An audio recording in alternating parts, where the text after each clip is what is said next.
Hello everyone, welcome to True Way Education. And आज के इस वीडियो लेक्चर में हम बात करेंगे इंडिया के सबसे बड़े एआई इवेंट के बारे में, that is India AI impact summit 2026, जो कि न्यू दिल्ली भारत मंडपम में स्टार्ट हो चुका है। एंड इंडिया जैसे एक डेवलपिंग कंट्री के लिए एआई इम्पैक्ट समिट को होस्ट करना अपने आप में एक ग्लोबल हाईलाइट है।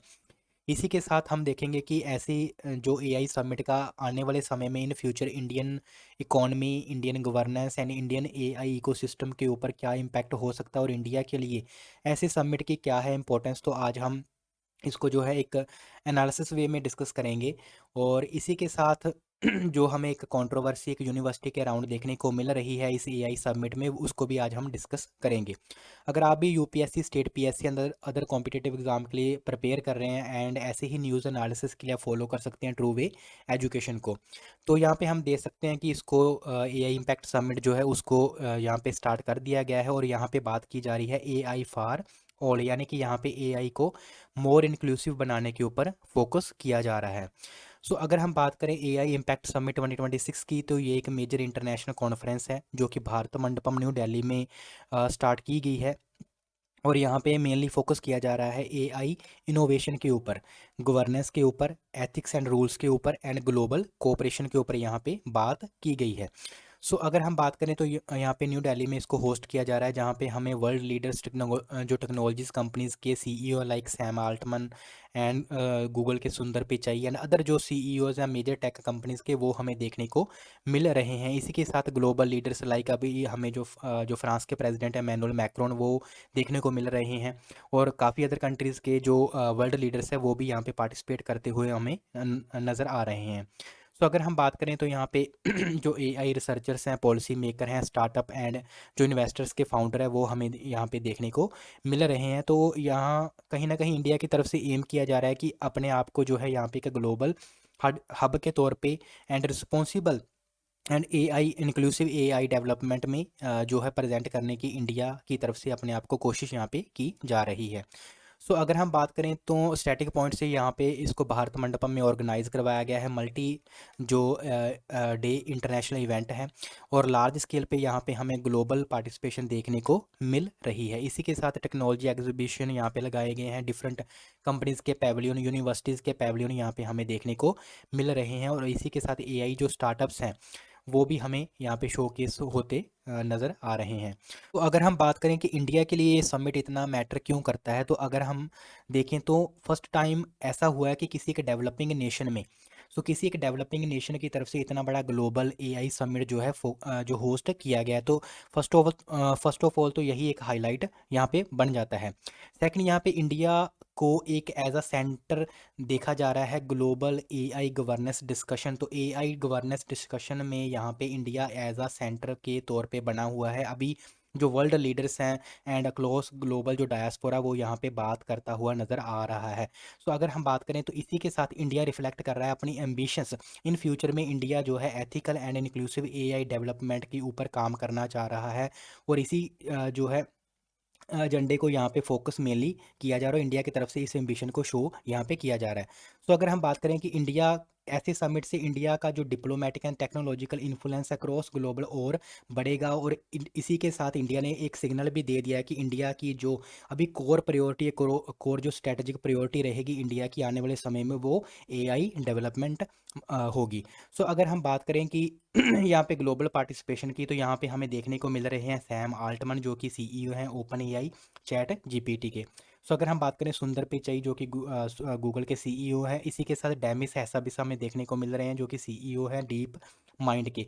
इसी के साथ काफ़ी सारे पॉलिटिकल जो लीडर्स हैं क्रॉस ग्लोबल हमें देखने को मिल रहे हैं, जैसे कि मैनुअल मैक्रन हो गए जो कि हमारे फ्रांस के प्रेसिडेंट हैं। इसी के साथ जो लूला डा सिल्वा हैं जो कि ब्राज़ील के प्रेसिडेंट हैं, उनकी तरफ से भी यहाँ पे पार्टिसिपेशन की जा रही है।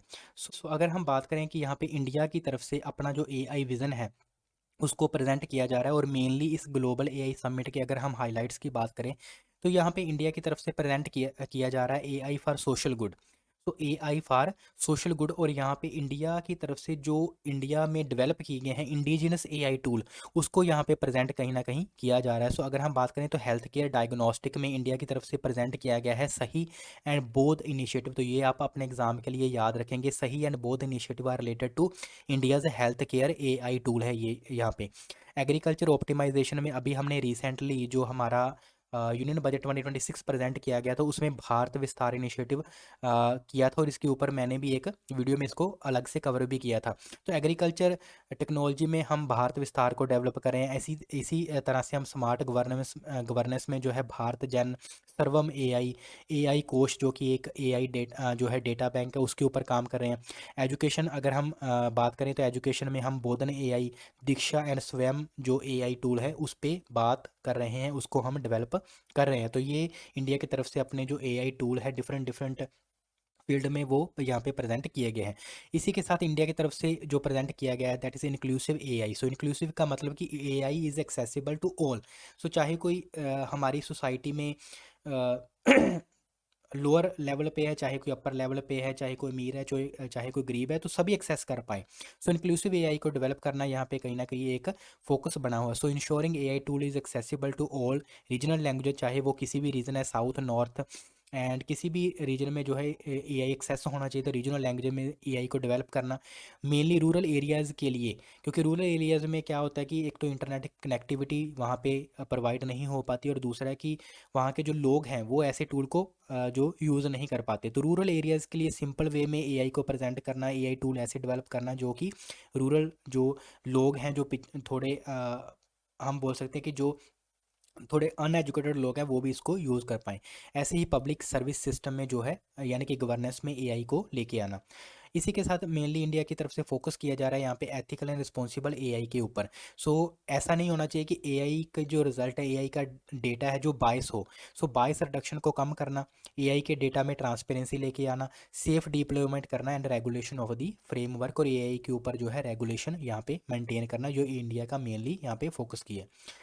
तो अगर हम बात करें एआई गवर्नेंस एंड रेगुलेशन को, तो यहाँ हम कहीं ना कहीं अगर एआई को बढ़ावा दे रहे हैं तो उसी के साथ एआई के ऊपर हमें जो है कंसर्न भी देखने को मिलते हैं इसकी रेगुलेशन को लेकर, और एआई के जो ट्रांसपेरेंसी है डेटा है उसको लेकर।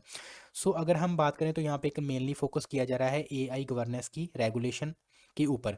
सो की कंसर्न अगर हम देखें तो एआई को लेकर हमें कौन से देखने को मिलते हैं, that is deep fake and miss information.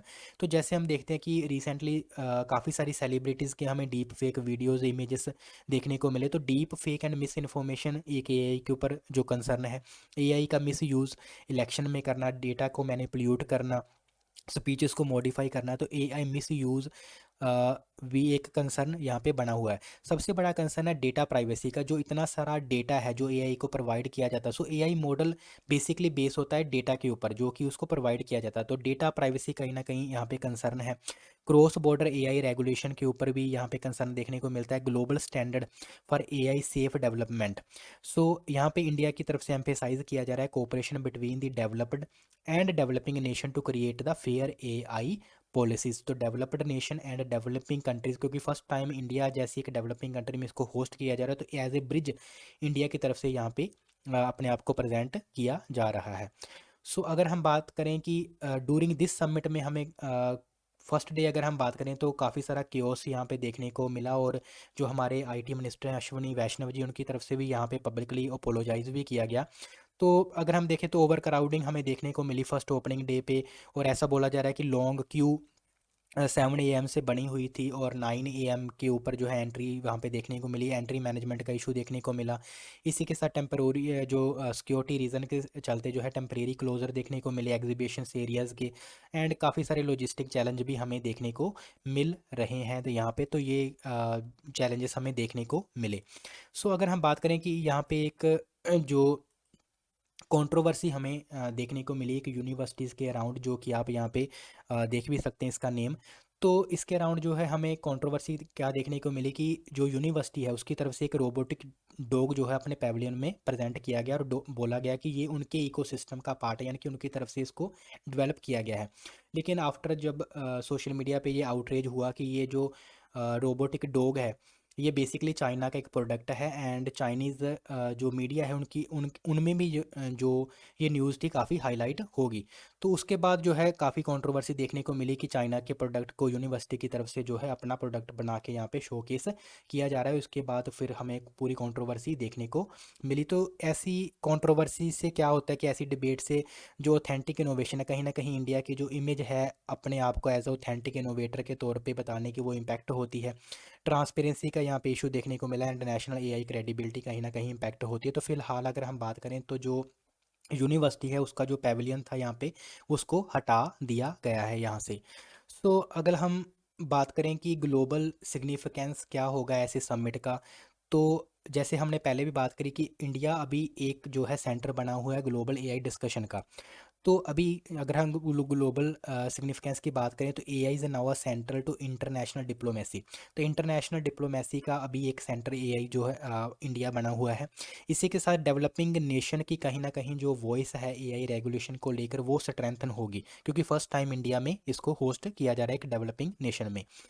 AI leadership now becoming a new form of the global power. तो ये हम देख ही रहे हैं कि एआई का राउंड जो है पूरी दुनिया में बात की जा रही है। तो एआई लीडरशिप नाउ जो एक न्यू फॉर्म बनती नज़र आ रही है ग्लोबल पावर की। और इंडिया भी कहीं ना कहीं अपने आप को प्रेजेंट करता नज़र आ रहा है एक bridge between the global north and global south के बिटवीन। सो अगर हम बात करें कि इन फ्यूचर ऐसे एआई समिट इंडिया की जो इकॉनमी है, इंडियन गवर्नेंस है, इंडियन एआई जो पूरा इकोसिस्टम है उसको कैसे इम्पेक्ट कर सकते हैं। सो इससे क्या होगा कि एक्सेलरेट होगी इंडिया में एआई जो इकोसिस्टम है पूरा वो और एक्सेलरेट होगा। इंडिया में जो फॉरेन इन्वेस्टमेंट है और बढ़ेंगी।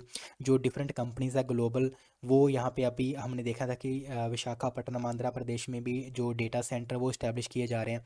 तो कहीं ना कहीं फॉरेन इन्वेस्टमेंट इंडिया में और बढ़ेगी।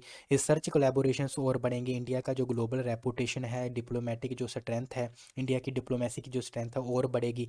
इसके साथ जो एआई बेस्ड एम्प्लॉयमेंट अपॉर्चुनिटीज़ है वो बढ़ेंगी।